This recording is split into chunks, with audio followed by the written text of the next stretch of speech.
Hello, friends. Mr. J here with MrJRelationshipCoach.com, here to give you your weekly dose of vitamin J.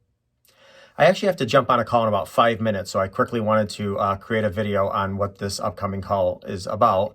So I wanted to share a few tips and techniques on just starting the process to get over heartbreak and heartache. This person that I'm calling right now recently is going through a divorce. They're having a hard time. So I wanted to share some of the techniques that I'm going to go over in this upcoming call.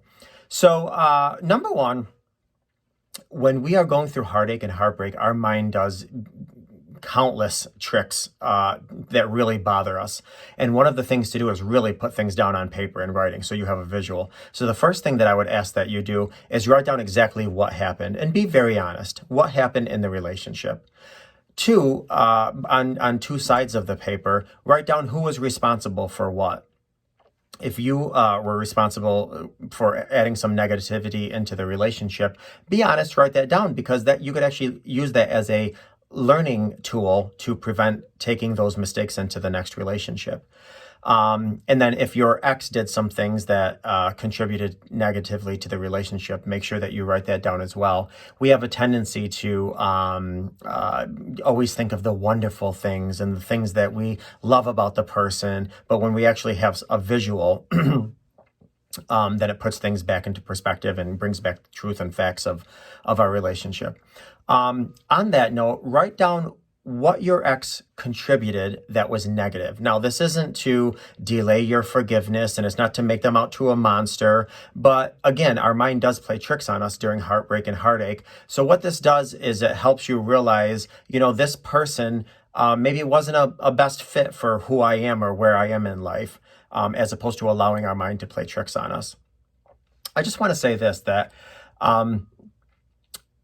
you have to be very careful with the words and the thoughts that you're having. Obviously, if you want to get in your car and run your ex over, you have to ask yourself, is this thought moving me forward? If you want to call him or her up and scream and apologize and beg for forgiveness and say you were wrong, you have to ask yourself, is this thought helping me to move forward? I think a lot of times,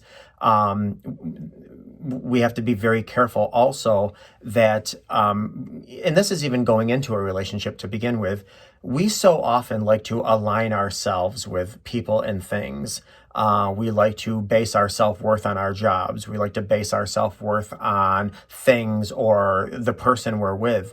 And so when we have a job loss or a relationship loss, then we're broken. And that's because we tied who we are and our self-worth to that external thing. And you have to keep in mind, you're not broken. Your relationship was broken. Now, certainly you're hurt, and you might be broken up, and you might be going through some heartache, but you're not broken. Your relationship was broke. You're not broken. You as an individual. Side note, we're all broken some way. We're all broken in some way. But be very careful the messages that you tell yourself. So those are just a few tips and techniques to get started over the hump of heartache. So that was your vitamin J for this week. And until next week, I'm Mr. J.